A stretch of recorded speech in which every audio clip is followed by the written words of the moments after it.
Hello, and welcome to my August installment of Reading Like Rory. If you're just joining me, this is my third video so far in my series chronicling my journey as I read through the over 400 titles on the Rory Gilmore reading list.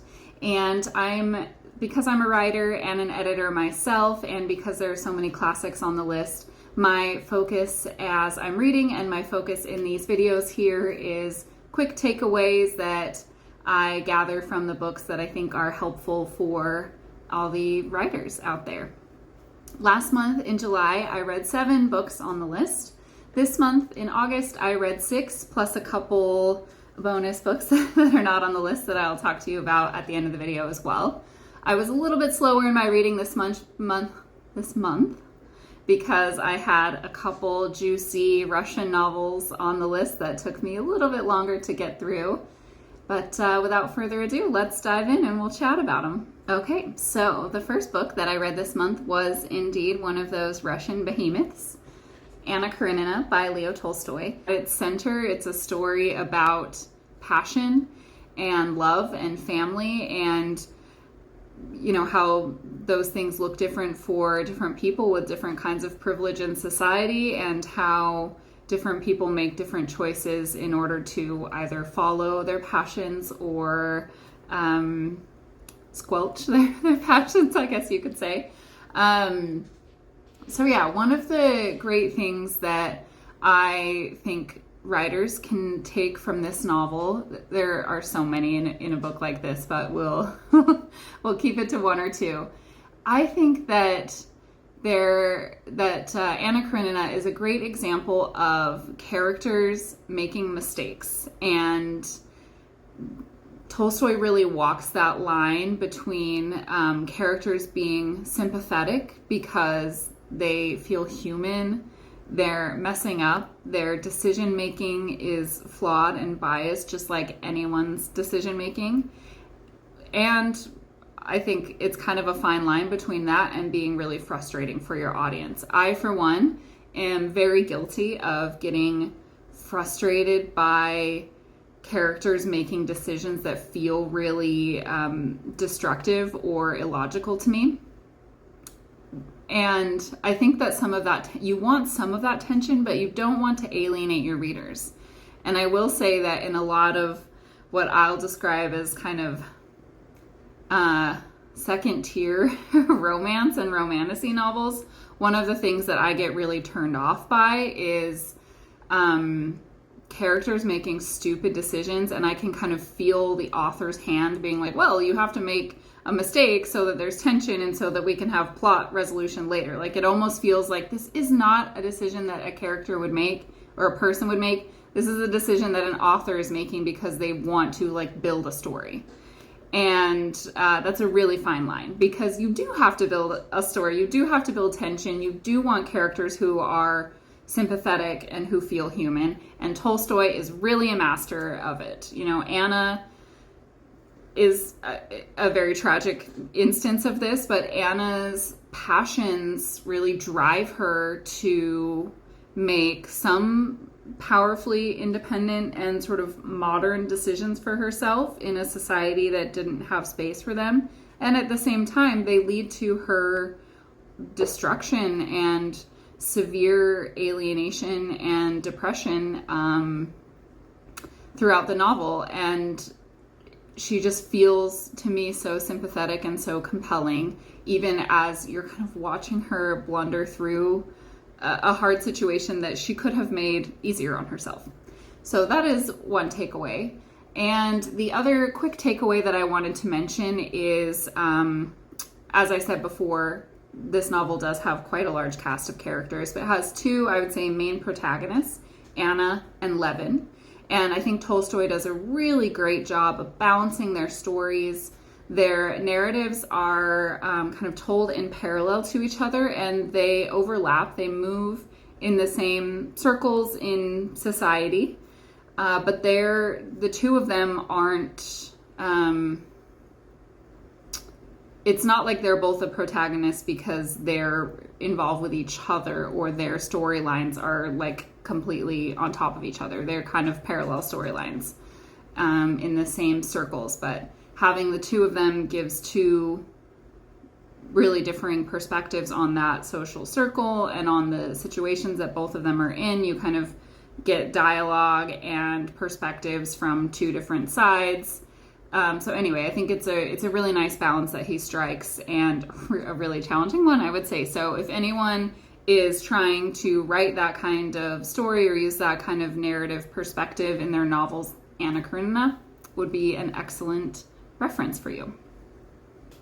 All right, let's move on to the next big Russian boy that I read for this month, which is Crime and Punishment by Dostoyevski. Again, another book that I read for school and had some vague memories of. This one, understandably so, I think I had some more visceral memories of what it was like to read it as a student. This is a very,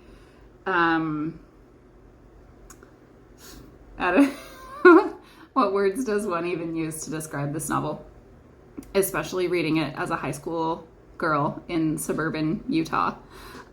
This was a really visceral book for me the first time I read it. You know, there's a murder at the center of it. The protagonist is a murderer who has sort of convinced himself that he is an Übermensch, a sort of extraordinary person who is smart enough and moral enough and like woke enough to be above the same bounds of law and morality that define the rest of his society.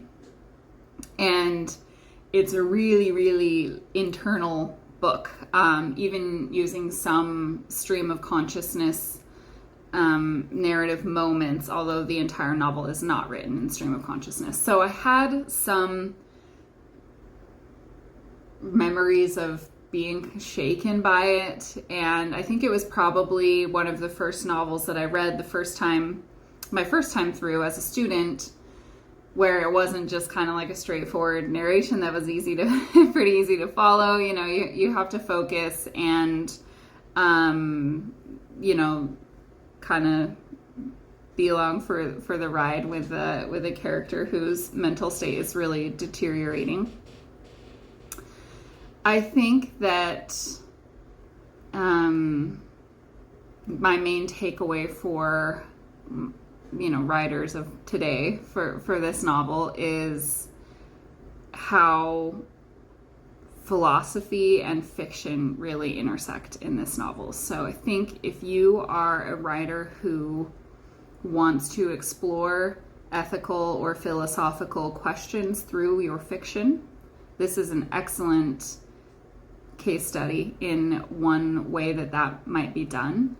Or if you're just, you know, kind of curious about having a character who's really tied to a specific philosophy or idea, again, another really interesting example. And one of the powerful things that Dostoyevsky does is have a lot of characters who disagree and who, you know, are kind of from either different classes, we'll say, in society, or different points of view, some very religious characters, some not at all.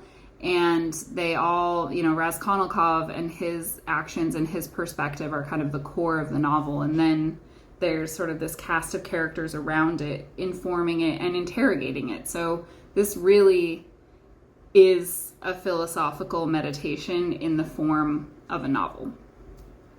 And it was very fascinating to read Crime and Punishment and Anna Karenina back to back, two Russian giants.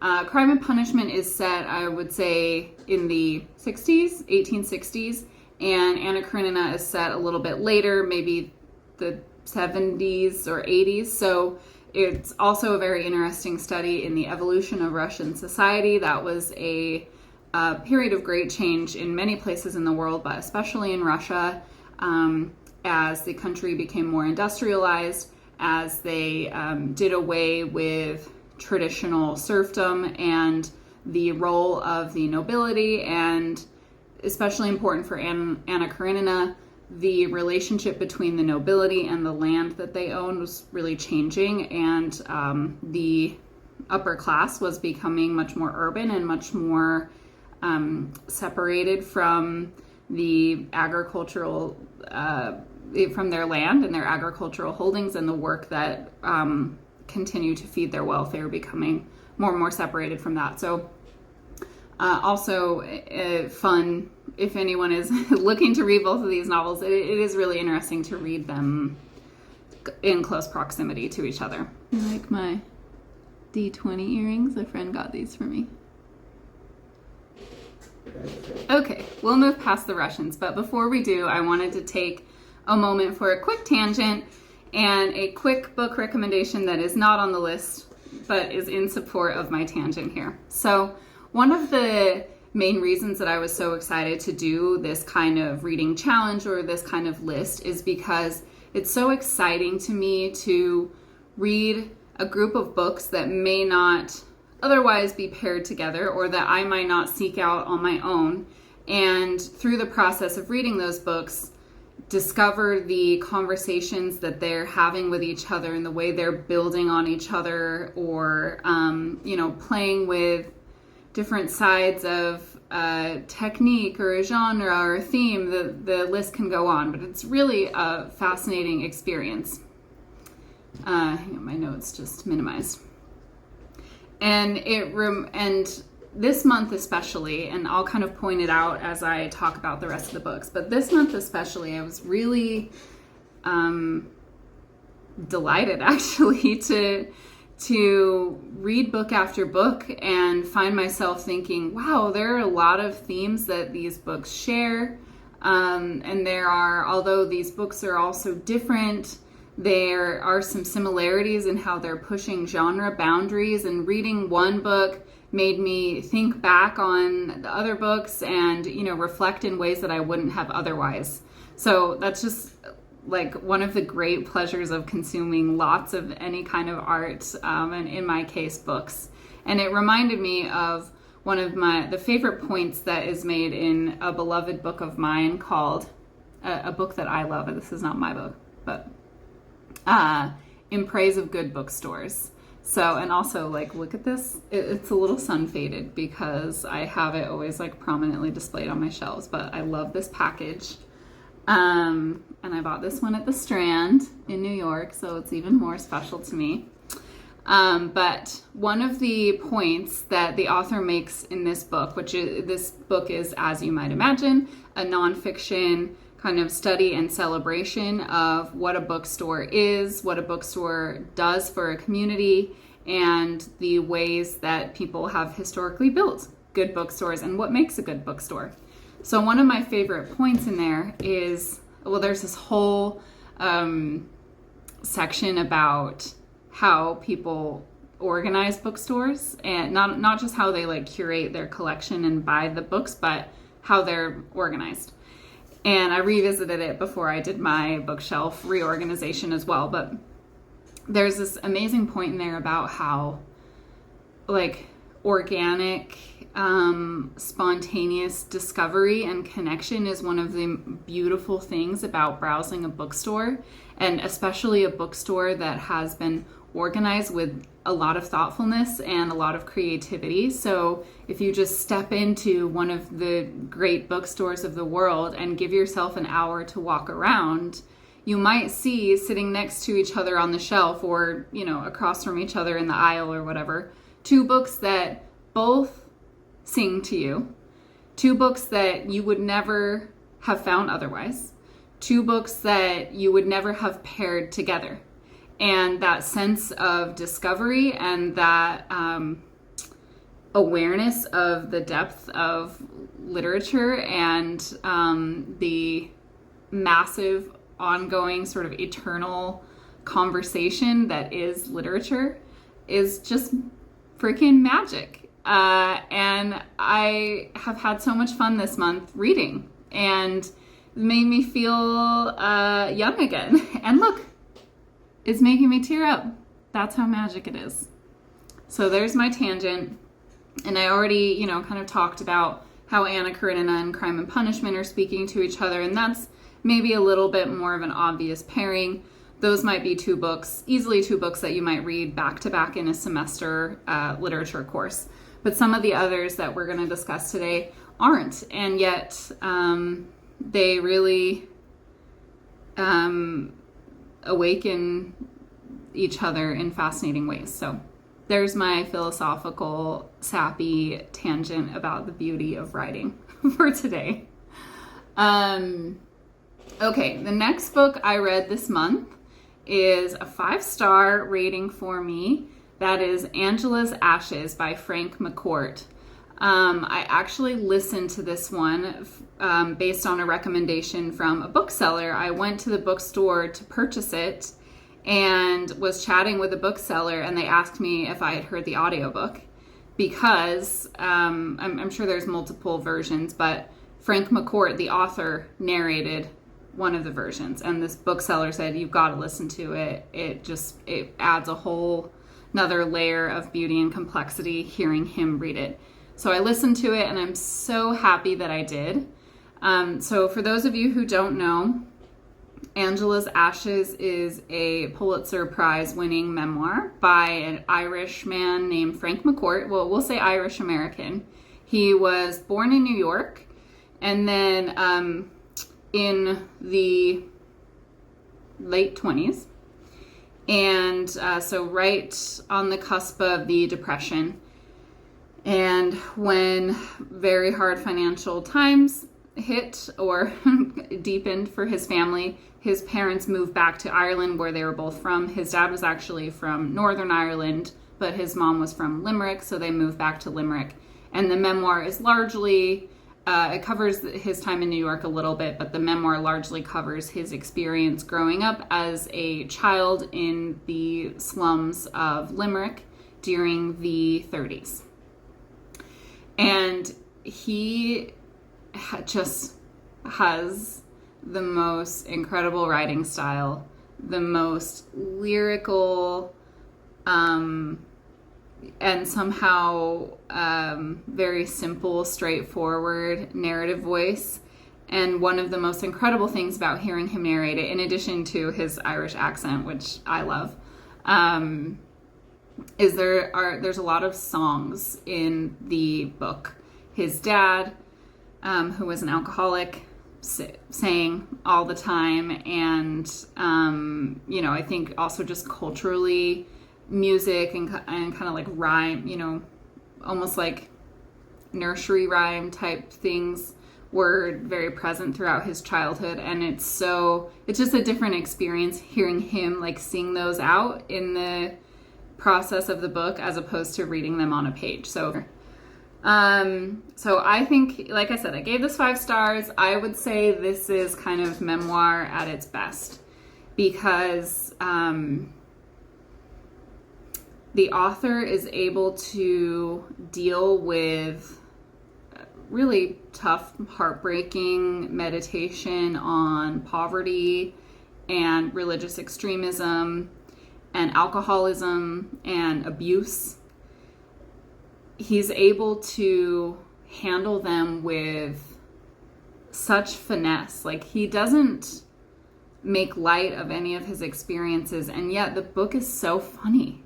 And I think it's just like, he's able to treat the material that way because it's his, and it's his memories, and it's all seen through the lens of his innate ability as a writer, as a storyteller, even as a young kid, and his sense of humor. So it just, it's lovely. In terms of lessons for writers, one really incredible thing that Frank McCourt does is the narrative voice evolves with Frank, the protagonist, the child in the story, as he gets older. So the book is not narrated from the perspective of adult Frank McCourt looking back on his childhood. It's narrated from the perspective of the child, so as if he were experiencing it and telling us about it. So as he ages and his understanding of the world and what's happening around him matures, the narrative voice matures, or the kind of way that he reflects on his experiences matures as well. And that is a really incredible balancing act, but it makes the reading experience so rich and just makes it just evokes empathy in readers in a way that I think the kind of hindsight, like, oh, I'm an adult writing about my tough childhood perspective, just wouldn't, and humor wouldn't have struck the same way either. So it's just really incredible. So yeah, that kind of evolution of the narrative voice is really interesting. And I can't think of an example right off the top of my head of a novel where that happens, where, you know, the protagonist kind of ages and the narrative voice ages with the protagonist across one novel. But I'm sure it's out there, and I think that would be a really fascinating device to play with as a writer. So the next book on my list for this month was As I Lay Dying by William Faulkner. Of course, another giant in the canon, although a much shorter book, but I would not say it's a lighter read at all. So this is not one that I had read before. That's always kind of an exciting experience, getting to read these classics that you hear everyone talking about for the first time, and really kind of discover for yourself why they're so celebrated.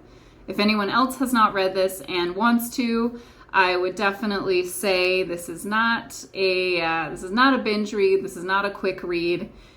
This book requires a lot of focus, and I definitely recommend it for a moment in your life where you're looking to, you know, read for maybe an hour or two at a time and really sit up straight and think about what you're reading. This isn't like a lazy Sunday or beach read type book. The book is narrated by a whole cast of characters, and the chapters alternate in narration. So in an example of interesting connections that I'm discovering, I found that this book was really fun to read after Crime and Punishment, because both novels make use of the stream of consciousness narrative technique at different moments. In the case of Faulkner, it's not every character that you get that kind of stream of consciousness from, but you get it from one or two of them in their chapters that they narrate.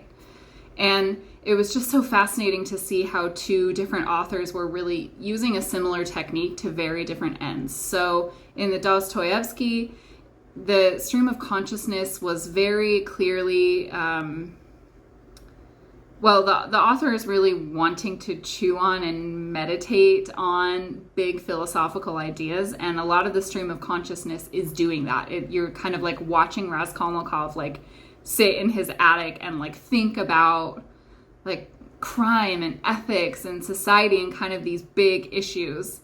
And As I Lay Dying, it's of course big themes are at play, but the character isn't thinking those thoughts, if that makes sense. So it's just kind of a fascinating side-by-side comparison of a device, similar device being used to very different ends and in very different styles of stories. In terms of takeaways for writers, I think one thing that this novel does very well is takes a small event, not an insignificant event, but a short period of time, and like explores it to such detail that it becomes a microcosm that's about these characters' whole world and their whole life. So if you're not familiar with the plot, this novel centers on a family living in rural Mississippi, and so they're out in the country. They're quite impoverished, and it's a mother and a father and their children, who range in ages from adult children down to their youngest son is quite young, elementary school age, I would say. And at the beginning of the novel, the mother of this family dies, and it's her wish that she would be buried in a neighboring town. I forget, it gives the precise distance, but we'll say like 10 miles, a town that's like 10 miles away. And so the novel follows the father and his kids as they try to get their mother, who's in a coffin in the wagon, in the back of the wagon, tries to get her to where she wants to be buried. And they encounter all kinds of difficulties. The rain washes out the bridges, and she's not embalmed or anything, so they have this like rotting corpse. And also, of course, there's a lot of interpersonal stuff going on, the father's pride and their poverty and the, kind of conflicts that the kids have and the secrets that they're all keeping from each other. Just an example of how a story can take place over a short period of time and yet encompass so much.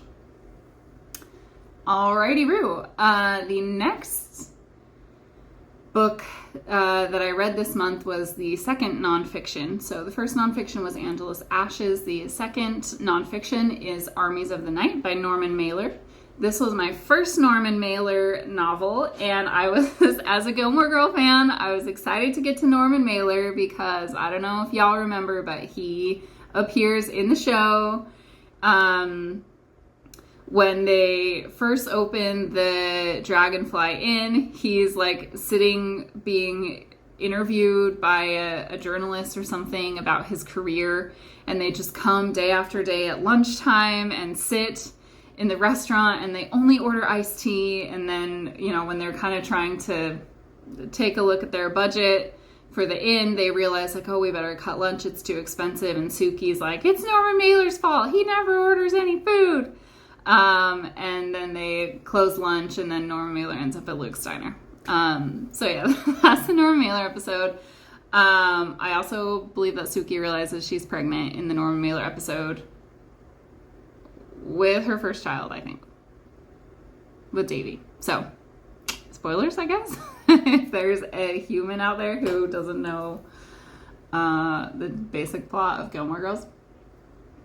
So yeah, I was excited in terms of like the Gilmore Girl reading list and like prominence of books. I felt like Norm Mailer had pretty like big prominence in the story, so I was excited to get to this one. And also, like, he comes off in that episode just like so conceited. Like the question that the journalist is asking him, they're not the main focus, but it's kind of in the background. The journalist asks him something, and he's like, Norm Mailer's like, oh, like, yeah, I'm probably one of the great American novelists. Like, I have a list in my head of the other people that I would include in that category, but I'm not going to say it here. Like, just so pompous, and you're like, ooh, dude, tough look.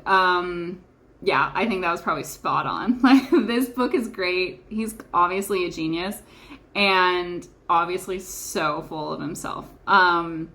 So, all that background to Armies of the Night. Armies of the Night is really very interesting. So the subtitle of the book is Novel as History, History as Novel. Or wait, let me just like Google that just to make sure that's for real. I have this one on my Kindle, so History as Novel, the Novel as History. Yeah. Which gives you a clue to the fact that this is a genre-bending piece of nonfiction. So I think Norman Mailer was one of the pioneers of what we kind of call now the nonfiction novel, which may on its face sound like an oxymoron. But I think Norman Mailer was one of the pioneers of that genre. Other examples, someone have read more and perhaps a bigger fan of is someone like Joan Didion. Truman Capote also kind of famously writes in this genre. Who else? Well, that's a good enough example for now. So the premise of this book, it's nonfiction. Norman Mailer wrote as a journalist in addition to as a novelist. So this book covers his experience at the, partially his experience, at the March on the Pentagon, which took place in the fall of 1967? Could be 1969. I'll fact check that below. Pretty sure it's 1967.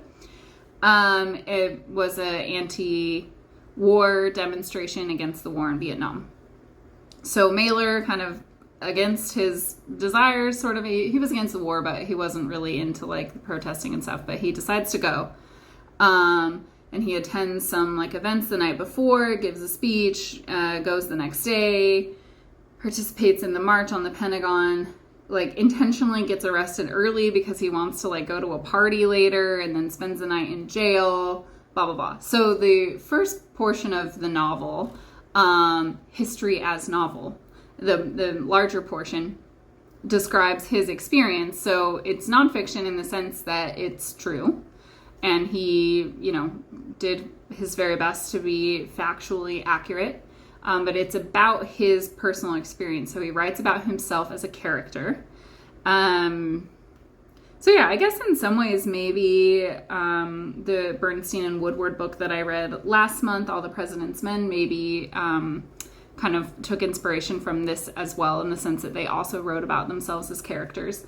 But Mailer really like digs into his own internal thoughts, and you get all of that, and his like, his drunkenness, and yeah, he kind of pokes fun at himself, but also still obviously thinks he's the shit.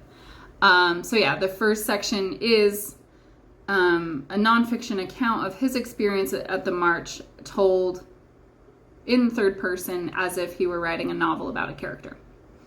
And then the second portion, which is shorter, the novel as history, he kind of, there's some line about like, oh, the novelist happily hands the pen over to the historian or whatever. And then he kind of zooms out a little bit and gives a little bit more context to the this march on the Pentagon and all the people who were involved in organizing it, and how they like negotiated with the government for the permits, and the goals of all of the different like political sects that ended up coming together to organize this march, et cetera, et cetera. So that one's like a little bit more, that section feels a little bit more of like a straightforward, nonfiction.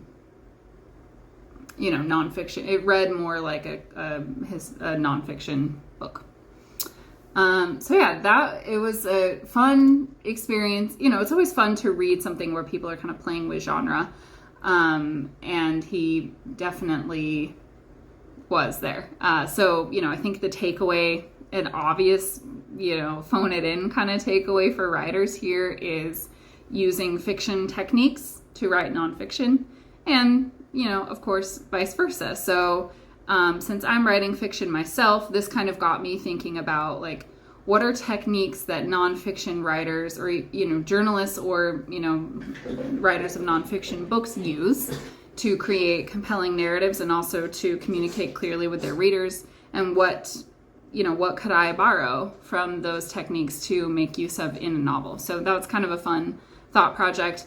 It sort of feels like in some ways it's a little bit easier to go from fiction to nonfiction, like what techniques from novels can nonfiction authors borrow? Going the other way was kind of a fun little brain teaser for me. Okay, future Maxine jumping in here because your girl rambled for an unnecessarily long time about the next item on the reading list, which is actually a pair of literary criticism essays, the first of which was by a now kind of obscure British novelist named Walter Besant, and then a response essay by the novelist Henry James, both of which are titled The Art of Fiction. There is apparently more than I realized to say about the subject, but for all of you who aren't really that deeply interested in turn-of-the-century literary criticism from England, I can summarize quickly here. Walter Besant, I think his was actually a speech that he gave. In the first part of his essay/speech, he's basically making the case for the English novel as an important genre of fine art in society, and arguing that it should be taken as seriously as other art forms like painting or sculpture. And then he goes on to be very prescriptive and very specific about what a novel is and what he thinks a novel should do and what a novelist's responsibilities are, and the specific quiver of literary techniques that a novelist can use to get at those responsibilities. So he basically argues that the point of a novel is to help elucidate the human experience, and that it's a novelist's responsibility to be true to life and to be true to writing their own experiences and only write what they know. And he gets kind of almost comically prescriptive in some places just because it feels so old-fashioned reading it now.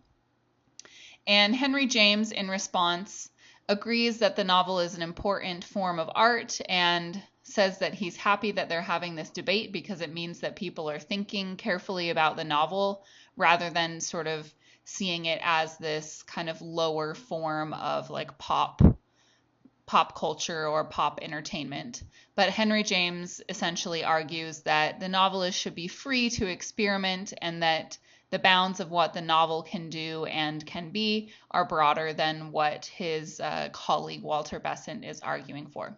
So that's the summary, and now we can get back to my video recording. Okay, bye! Which, of course, you know, as I've said, the idea of like hard and fast rules for writing, we all have, as a writing community, I think kind of rejected that. But that doesn't mean there isn't some wisdom here. So I thought that I would read this section about writing characters. So this is from Walter Besant's The Art of Fiction. He says, "Characters in fiction do not, it must be understood, spring Minerva-like from the brain. They grow. They grow sometimes slowly, sometimes quickly." And then I'm going to flip forward a couple paragraphs here. And he's talking about how if a character isn't growing, then maybe you need to get rid of it because maybe it means you don't understand the character correctly. So he says, "Of course, what the author cannot set down, the reader cannot understand.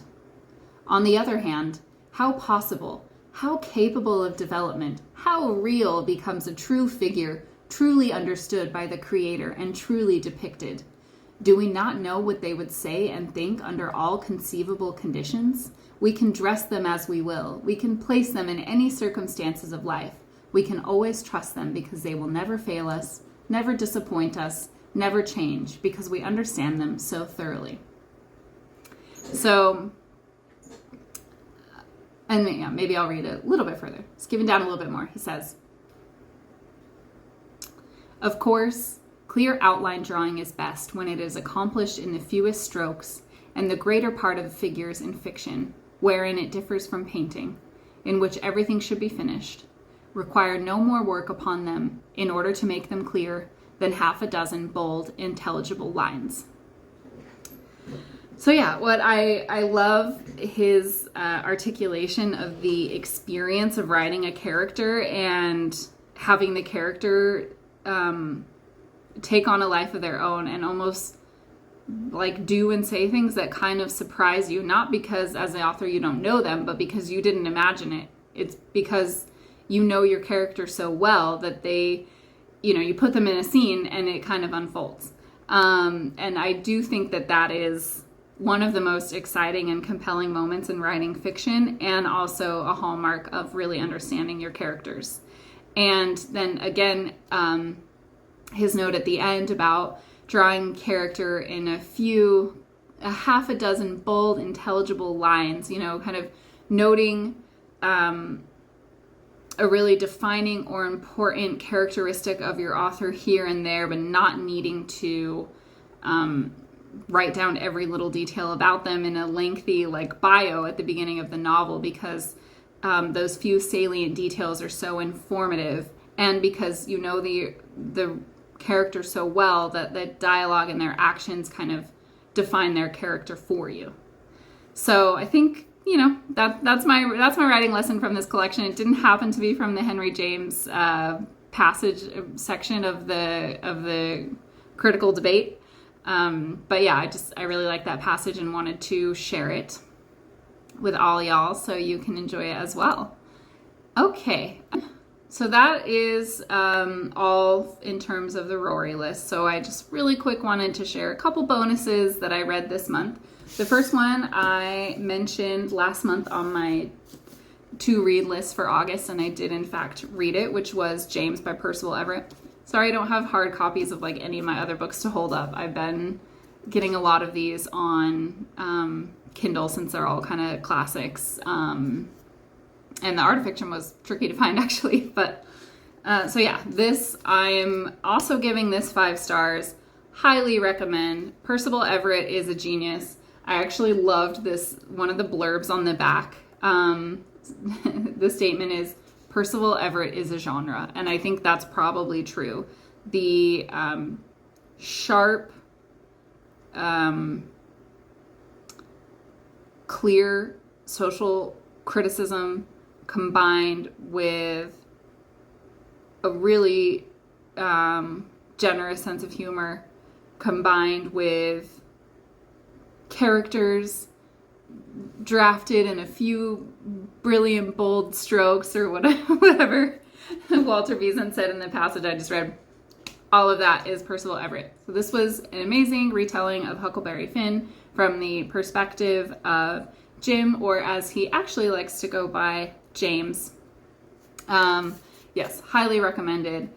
And in terms of takeaways for writers, I think that it's hard to articulate for this one. I think this book is just so smart. And I think what Perceval Everett does so well is he's a really like brainy kind of academic writer. And yet he does it in such an approachable, emotionally approachable way that it doesn't feel alienating. Like, we've all read books by really smart authors that are really smart books, sharing really smart ideas, and you just feel like the smart kid in class is like pointing at you and making fun of you because you don't get it the whole time you're reading. This is not that. Perceval Everett wants readers in there with him. He wants to push readers to challenge themselves, to think past tradition, to think past social constructs and really look at them and think about what they mean. And he does it in a way that you can really get on board. And he does not do it at the cost of compelling, funny, sweet characters. So I think, what Perceval Everett asks is like, what would it mean if I took this story, Huckleberry Finn, for example, or this character, and I turn it inside out, and I really commit to that, and I really bring readers along for the ride, not just as a thought experiment, but as a fully fleshed story with fully fleshed characters. And he does it, and you will fall in love with Huckleberry Finn as a character all over again, and you'll also get the chance to really fall in love with James as a character and not a caricature, which is what Mark Twain makes of him. And yeah, it's great. It's great. All right, and then my other bonus book and the last book for my video today, I promise I'm almost done, was The Hexologists. This one by Josiah Bancroft. I always have to remember to say author's name too. So I read this one because I love fantasy. And also, as I have alluded to, I'm working on a novel of my own. It is a fantasy mystery YA novel, and I'm always looking for comps, inspiration, research, and I try to make sure that at least one book a month is a book that is going to help me understand what other authors are doing in that space and to help me get better at my craft. So this is not a YA novel. This is definitely an adult novel. But I chose this one because it is a mystery structure. And actually, it's been kind of hard for me to find fantasy books that are also structured like a mystery, which this one was. And also, my book has a very cozy tone, and this one does as well. So I was very drawn to that. And I think the big takeaway that I have from this one is that it strikes a really cozy tone without being soft. I think my book will be a little bit softer. So, this one has some violence and some like darkness and scariness to it. But there are very cozy elements. At its heart is a married couple, these two who are the Hexologists. They're kind of like a magical detective team. It's very fun. But they have a super freaking cozy house. The husband like bakes all the time. They're like magical toolkit is in like an old like carpet bag that happens to have a dragon living inside it. It's great. So yeah, they pull off the author Josiah Bancroft pulls off cozy but not soft in a really fun way. And another kind of plot structure thing that he does that I think would be fun for other writers to play around with is about halfway through the novel, the characters seem to solve the mystery. And so you kind of are like, oh, is the resolution here? Obviously not. There's so much more to come. So it was kind of like a quick resolution, quickish, and then kind of unpacking that and like, you know, some strings kind of unravel and the plot kind of thickens. So in terms of pacing, I found that really interesting, especially for a fantasy novel, because it was almost like the first half of the book got to be more about world building because the mystery solving was kind of straightforward, and then they like kind of came to the straightforward resolution of the mystery halfway through, and by then you had a sense of this couple, the characters and their world, and then the mystery, you know, the plot started to kind of get more complex, and the resolution to the mystery kind of started to unravel. So the pacing was really cool, and it also made it the pacing feel like it really accelerates toward the end. So that's fun, and that kind of like straw man resolution, I'm going to call it, is something that I'm going to play with in my own novel. You know, not in the same way, but kind of taking inspiration from that. So that is August. Be well, my friends.